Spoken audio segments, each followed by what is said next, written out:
Hello everybody, this is me Johan here.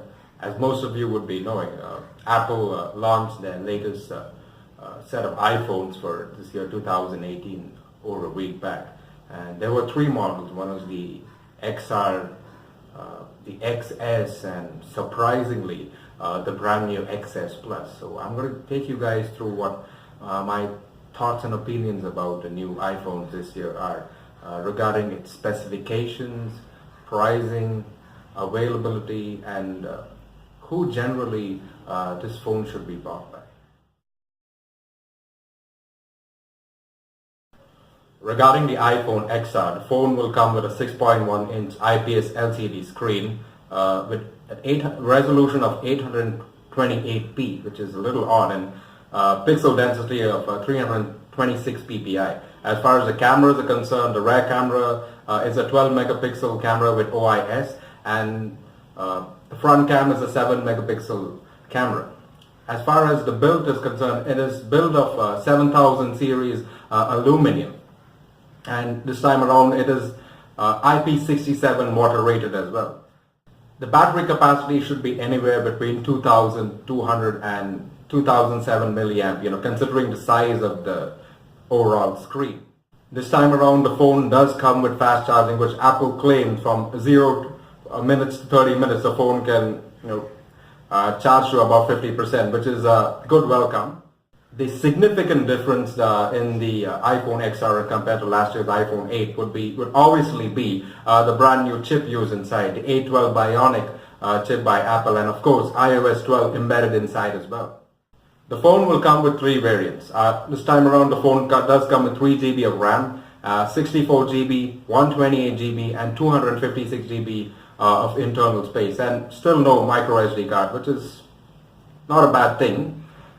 Keep in mind one thing: the iPhone XR starts at $750, which is significantly cheaper than the XS and the XS Max.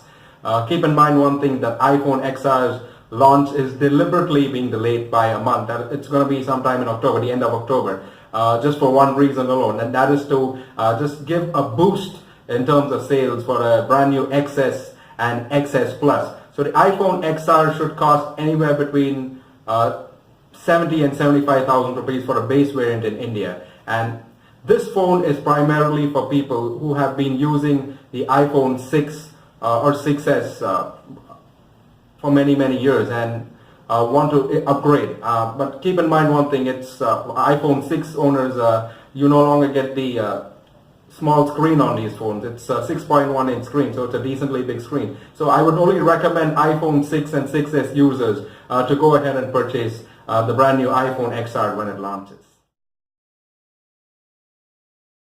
Regarding the iPhone XS, this is, technically speaking, iPhone X Part 2. I mean, in terms of its build, in terms of its appearance, it's almost an exact replica of the iPhone 10.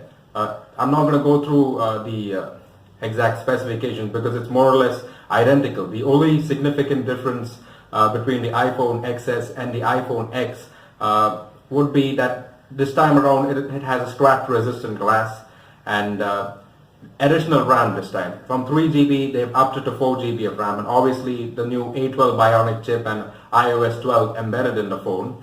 Along with the IP ratings, it's up from last year. Last year's was IP67, this year's IP68. Along with that, its battery should be a little bigger than last year. Probably they might just maintain the same size and do some sort of an optimization on it. See, regarding the price, the iPhone 10 last year launched at 89,000 rupees, that is INR in India, and this year obviously it's more expensive. So expect the base 64 GB variant to be launched at say 1 lakh rupees in INR, and the 256 GB at around 1,15,000 rupees, and the newly added 512 GB at about 1,30,000 rupees.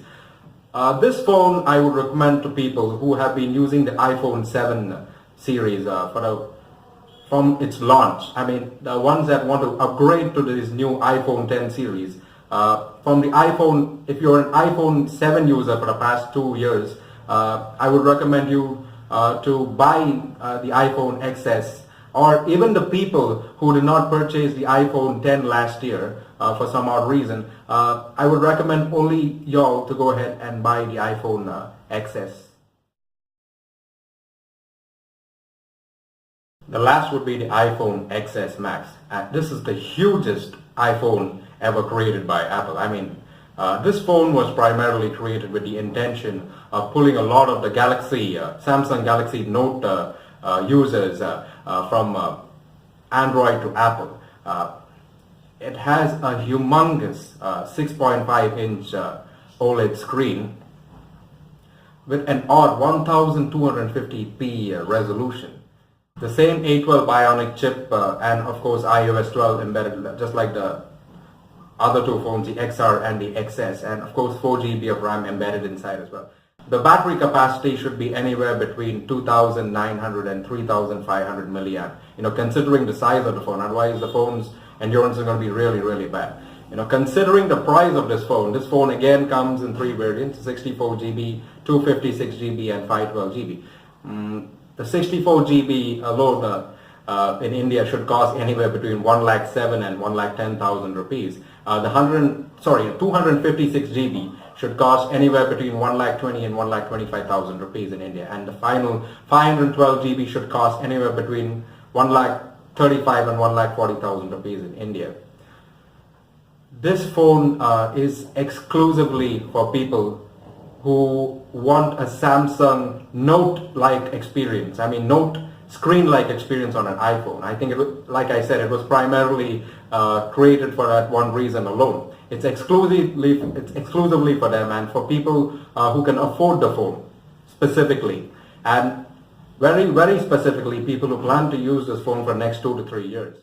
Last but not least, regarding the purchase of these phones, if you plan to go ahead and buy an iPhone XR, I would recommend you to go ahead and buy the 128 GB variant. I mean, if you're going to spend 70,000 rupees, I mean, you might as well go spend a little bit more money and buy the 128 GB variant, because 64 GB is not going to be enough space for you, and you're going to run out of it within no time, because iPhones generally take up a lot of space when it comes to videos and photos. So my recommendation is to go ahead and buy the 128 GB regarding the XR. Now, regarding the XS and the XS Plus, I know both the phones are extremely expensive, and will start at 1 lakh rupees for the XS and maybe around 1,10,000 rupees for the XS Max.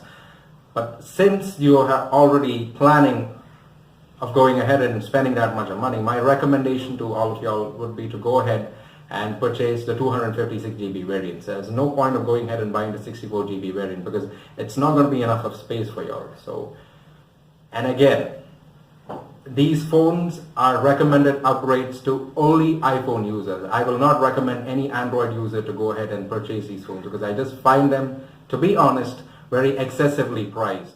So that's it for today, guys. I hope you guys really liked the video. If you guys really loved the video, I'd appreciate a thumbs up from you guys. And if you guys are interested in following me from here on, I'd suggest you guys to go and hit subscribe to my channel, Living with Tech. And right after that, I would recommend you guys to go ahead and click the bell icon so that you guys get notified with the latest and greatest videos I'll be putting up on YouTube from here on. So as always, I wish all of you guys a wonderful day ahead of you. Ciao for now.